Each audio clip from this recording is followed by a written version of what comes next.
Hello বন্ধুরা, চলে এলাম নতুন একটা ব্লগ নিয়ে তোমাদের সামনে। কালকে সরস্বতী পুজো উপলক্ষে দুজন মিলে একটু বেরিয়ে পড়েছিলাম ঘুরু করতে। তো চারিদিকে দেখো রাস্তাঘাটে মানে কোথাও কোনো ফাঁকা নেই, কারণ সবাই কালকে বেরিয়েছে। প্রতিটা ছেলে মেয়ে, স্কুলের বন্ধু বান্ধব, তারপরে সবাই মিলে ফ্যামিলি, কেউ বাকি ছিল না মনে হয় বেড়াতে। আর ওয়েদারটাও ভালো ছিল, ঘরে থাকার মতন নয়, তো সবাই বেরিয়ে গেছে। তো এটা হচ্ছে তোমার ঠিক ওই দুপুর 2টো নাগাদ বাজে। তখন গেছিলাম নিউল্যান্ডে, আমাদের এখানে বাটানগরে সবথেকে বড় ঠাকুর হয়েছে সরস্বতী পুজো, 111 ফুটের, সেই প্রতিমাটা দেখার জন্য। তো এত ভিড় যে কি বলবো, বাইক নিয়ে তো যাওয়া খুব রিস্ক, প্রচুর চাপ।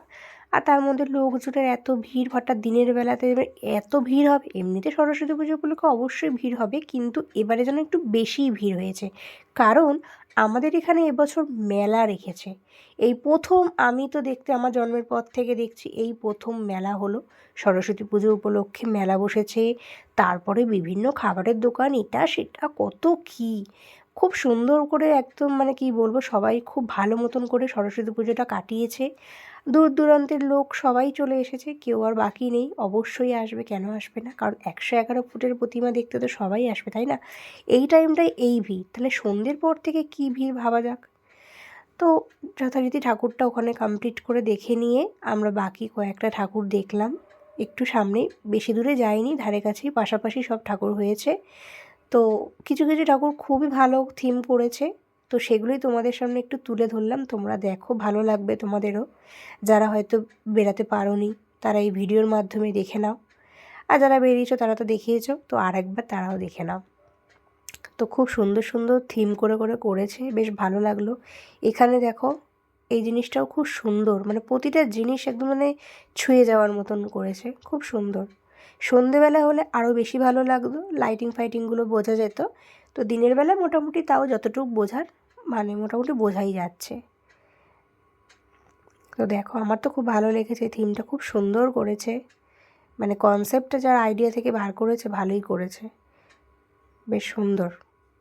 ঠাকুর তো সুন্দর, তাও তার কারুকার্য সব কিছু যে থাকে, ডেকোরেশন, সেই সব জিনিসগুলো খুব সুন্দর করেছে। তো দেখতে দেখতে তো সরস্বতী পুজোটা কেটেই গেল। স্বাভাবিক মনটা একটু খারাপ লাগছে, আবার একটা বছরের জন্য ওয়েট করতে হবে, মায়ের আসার পালা। তো কী আর করা যাবে, এভাবেই তো একটা একটা করে যাবে, একটা একটা করে আবার ঠাকুর, পরবর্তী পুজো আসবে যাবে, এইরকমই হবে। তো তোমাদের সবার সরস্বতী পুজো কেমন কাটলো? আমার তো খুব ভালোই কেটেছে। না যদি বেরাতাম তাহলে পুরোটাই মিস করে যেতাম, এত সুন্দর সুন্দর প্রতিমা দেখতে পেতাম না। তার জন্য তো আমার বর্মশাইকে অনেক অনেক থ্যাংক ইউ, অনেক অনেক ভালোবাসা। কারণ ও যদি না কালকে জোর করতো, আমার এগুলো দেখাই হতো না কিছু।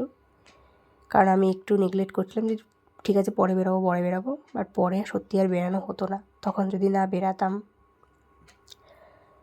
তো আমাদের এখানে অনেকগুলোই ঠাকুর হয়েছে, তো আমি তার মধ্যে থেকে তোমাদেরকে কিছুটা দেখালাম।